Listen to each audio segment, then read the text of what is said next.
Hola amigos, parantos kumaha damangus? Mantep kan?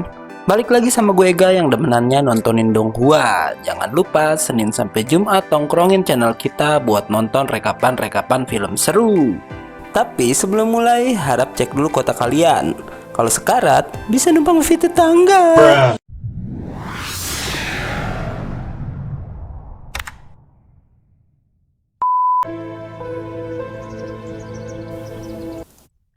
Di part 9 ini, film diawali dengan tersadarnya Ahlan di sebuah hutan penuh bunga. Tak lama, Zidian datang dan ternyata dialah yang menyelamatkan Ahlan sewaktu Ahlan akan dimantap-mantap oleh dua prajurit dewa yang menangkapnya. Dengan mudah, Zidian yang datang ke tempat itu menghabisi kedua prajurit bersama monster raksasanya. Zidian bilang, dia kembali ke suku pertapa saat melihat kembang api tanda bahaya diledakkan ke udara. Zidian lalu meminta maaf atas kejadian lalu pada Ahlan dan si Ahlan pun sudah melupakan kejadian itu. Setelah mengungkapkan cintanya, Zidian pun pergi meninggalkan Ahlan. Sin berpindah pada Wugeng yang bermimpi bertemu Ahlan yang bilang kalau semua orang di suku pertapa telah mati. Wugeng pun lalu menyadari jika ia telah kehilangan satu tangannya. Saat tersadar, Wugeng teringat dengan orang yang menyerangnya sewaktu ia baru datang ke penjara tersebut. Setelah melihat orang itu, ia terkejut ternyata dia adalah Ziyu yang tak lain adalah pamannya sendiri. Saat Wugeng akan mengatakan siapa dia sebenarnya, tiba-tiba ia dijemput oleh pasukan zombie dan Sin kembali berpindah pada Bai Chai yang kini menjadi seorang penjual roti. Terjadi sedikit keributan karena stok roti buatan Ahlan hampir habis sedangkan masih banyak orang yang mengantri di sana. Namun, Asi yang berbadan besar pun keluar membuat dua orang yang tadinya membuat keributan pun takut kepadanya. Bai Chai sengaja membuat toko roti di sana karena ia berjanji akan menunggu Wugeng di tempat itu. Tapi, kemudian datang Lineza yang adalah anak Li Jing ke toko Bai Chai. Di sana juga kita akan melihat Dewa Zuri yang mengintip Bai Chai dari kejauhan. Asi yang panik menyuruh Bai Chai pergi dan akan menghalau Neza seorang diri. Ternyata Neza datang ke sana seorang diri dan tak berniat menangkap Bai Chai dan teman-temannya, melainkan mencari Wugeng yang kita tahu jika Wugeng sama sekali belum pernah datang ke tempat itu. Selanjutnya, kita akan diperlihatkan flashback ke Tambang Utara di mana Jikiao terus melatih ki-nya bersama Li Jing. Jikiao telah bertambah hebat dan di sana juga ada Neza yang terlihat resah dan terus saja berbicara ia ingin bertemu dengan Wugeng. Jikiao bilang jika sebentar lagi ia akan menemukan Wugeng dan mencincangnya. Mendengar itu, Neza berkata jika pikirannya tak sama dengan Jikiao dan akhirnya dia pun berniat mencari Wugeng dengan tangannya sendiri. Ia pun berkelana selama 3 bulan hingga akhirnya ia menemukan Bai Chai dan teman-temannya. Bai Chai pun meminta maaf atas apa yang telah dilakukan Wugeng pada Neza, tapi si Neza bilang kalau ia tak pernah membicarakan tentang balas dendam. Ternyata niat Neza mencari Wugeng adalah untuk berterima kasih karena Wugeng lah yang bisa membuatnya tersadar karena sejak dulu tak ada seorang pun yang berani melawan Neza di dalam tambang. Tak lama, Neza melanjutkan perjalanan mencari Wugeng dan berpesan jika Wugeng harus hati-hati pada para dewa. Setelah Neza pergi, Dewa Zuiri pun ikut pergi dari sana. Sin berpindah lagi pada Wugeng yang dibawa para zombie masuk ke dalam arena bersama ratusan tawanan lain. Dia bertanya pada salah satu tawanan tempat apa itu sebenarnya. Dan ternyata mereka berada di kota orang mati, di mana para penduduknya dikutuk hidup abadi dan harus memakan manusia setiap malam bulan purnama. Mendengar itu, Wugong teringat kata-kata Sising yang bilang kalau dirinya dikutuk menjadi abadi.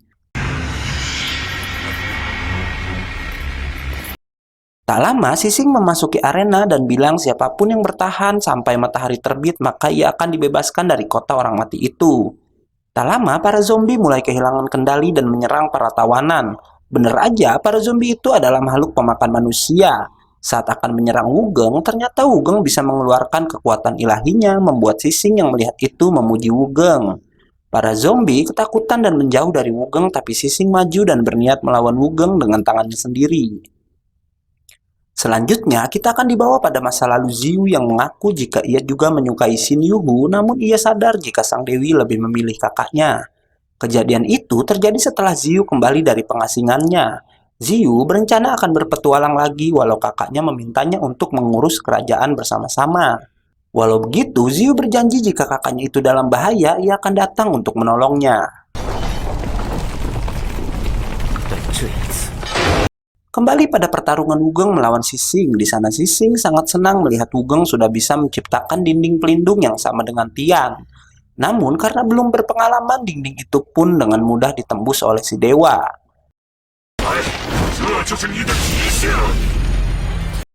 Sising mencoba membunuh Wugeng, tapi siapa sangka kemudian Ziu datang dan menyelamatkan Wugeng. Ziu langsung mengeluarkan pedang Ki-nya dan menyerang Sising hingga terpental, walau akhirnya Sising bisa bangkit dan mereka pun beradu kekuatan. Ternyata Ziu sudah tahu kalau Wugeng adalah keponakannya karena Xinyu pernah datang dalam mimpinya dan bilang jika suatu saat ada anak muda yang memanggil namanya, maka ia adalah Wugeng dan Xinyu meminta agar Ziu membantunya. Dari sana kita tahu kalau Ziu sengaja berada di dalam penjara selama bertahun-tahun untuk menunggu kedatangan Wugeng. Ziu mengajak Wugeng bertarung bersama. Wugeng diminta membereskan para zombie sementara ia akan melawan Sising. Ziu mengingat ketika pertama kali ia dibawa oleh Sising ke tempat itu. Ia masih tak mengerti kenapa Sising menyembuhkannya, padahal Tian sudah menghancurkan seluruh kekuatan Ki-nya. Suatu hari, Sising menemuinya dan berkata jika Ziu berbeda dari orang lain. Dan alasan Sising menyembuhkannya tentu untuk menjadi lawannya suatu hari nanti. Ziu bilang jika ia pulih kemungkinan Sising akan mati dan si dewa menjawab jika memang bisa maka hancurkanlah aku. Kembali ke masa sekarang dan terlihat akan terjadi pertarungan besar di kota mati. Ziu maju lebih dulu sambil mengalirkan Ki ke seluruh tubuhnya. Tak lama Ziu menciptakan ratusan pedang Ki di langit. Saat Sising dan pasukan zombinya menyerang, Ziu menjatuhkan pedang-pedang itu yang langsung menusuk tubuh para zombie. Berbeda dengan zombie, Sising selalu bisa menghindari pedang Ziu, tapi akhirnya ia pun tertusuk oleh salah satu pedang tepat di tubuhnya. Melihat itu, Wugong berkata jika Ki milik pamannya melebihi kekuatan Ki milik Li Jing. Tak lama, Sising bangkit dan menyerang Ziu, tapi si pendekar pedang terlihat lebih unggul darinya. Akhirnya, Ziu berhasil menancap tubuh Sising menggunakan banyak pedang Ki. Sising semakin senang dengan kekuatan yang dimiliki oleh Ziu. Sising bangkit lagi dan ia pun mulai serius dengan mengeluarkan seluruh kekuatan ilahinya, bahkan hingga semua armornya terbuka. Terjadi pertarungan yang sama kuat antara pendekar pedang terhebat melawan dewa yang tak bisa mati itu. Melihat pertarungannya imbang, tapi karena mengetahui Sising lebih diunggulkan oleh kekuatan penyembuhan dirinya, Wugeng mencoba membantu pamannya, tapi tak lama kakinya dipegangi oleh zombie yang belum mati walau tubuhnya sudah tertancap oleh pedang Ki milik Ziu. Wugeng pun akhirnya dikeroyok oleh para zombie dan ia pun mulai terdesak, tapi tak disangka Zongzi kemudian datang ke tempat itu dan membantunya melawan para zombie yang tersisa.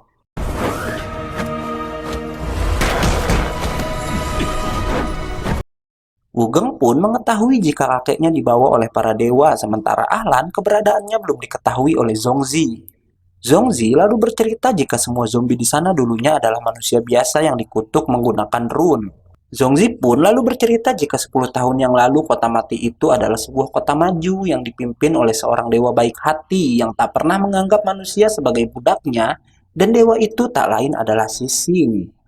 Melihat kebaikan Sising, Tian menjadi murka dan menyuruh Xin Yukui untuk menghukumnya, dan akhirnya kota itu dikutuk bersama dengan semua orang di dalamnya termasuk Sising juga.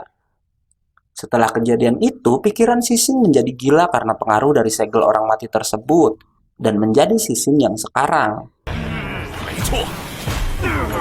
Setelah bercerita, Zongzi menyuruh Wugeng kabur, tapi Wugeng bersikeras bilang jika ia masih bisa bertarung. Zongzi mulai serius dan menggunakan kekuatan penuh menghalau para zombie. Sementara Ziu masih bertarung imbang melawan Sising. Sising selalu bisa menghindari ratusan pedang Ki milik Ziu. Melihat itu, Ziu mengeluarkan lebih banyak pedang dan menghujani tubuh Sising.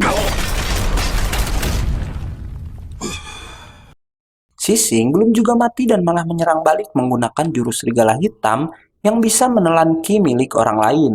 Ziu ditelan oleh serigala itu, tapi ternyata dia bisa melepaskan diri dan malah menunjukkan kekuatan Ki yang lebih besar lagi. Aura Ki Ziu berubah warna menjadi merah dan ia pun mengeluarkan pedang yang ia beri nama Penghancur Surga, yang bisa membakar inti ilahi lawannya. Melihat itu, Sising menggunakan semua kekuatannya dan beradu dengan kekuatan penuh milik Ziyu.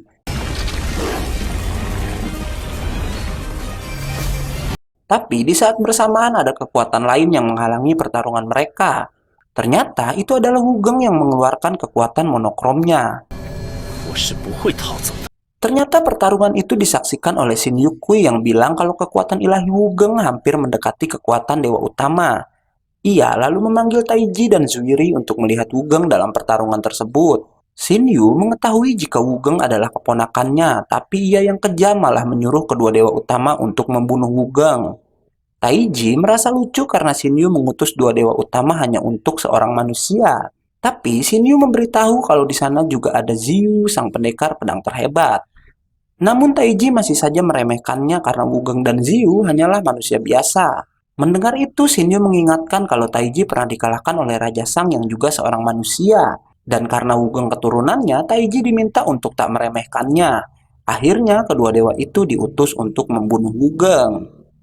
Sementara di kota mati, Wugeng mengingat semua orang yang ia sayangi sambil terus maju dan ingin cepat menyelesaikan pertarungan di sana. Melihat kekuatan Wugeng, Zongzi semakin percaya dengan ramalan Fushi. Sementara Sising langsung menyerang Wugeng, tapi Wugeng bisa menahannya menggunakan pelindung tak terlihat. Sising mengeluarkan serigala hitamnya, tapi kali ini ia tak berhasil menghancurkan pelindung Wugeng. Saat Sising lengah, Ziyu menyerang Sising sambil berkata kalau Wugeng adalah anak dari Raja Sang yang telah dibunuh oleh para dewa. Sising hanya bisa menghindar karena pedang Ziyu bisa membakar inti ilahinya. Ziyu pun meminta bantuan Wugeng untuk menahan tubuh Sising dan akhirnya Ziyu bisa mengenainya dan berkata itu semua agar Sising terbebas dari tubuh terkutuknya. Ternyata Ziyu sudah menganggap Sising sebagai temannya dan part 9 pun selesai. Weleh-weleh, makin seru aja nih, banyak adegan bertarungnya bro. Saksikan terus Nggak Yakin Movie setiap Senin sampai Jumat buat tahu kelanjutan ceritanya. Si Opi ngomong amit-amit dan Nggak Yakin Movie pamit. Oke, sampai jumpa besok. Bye-bye.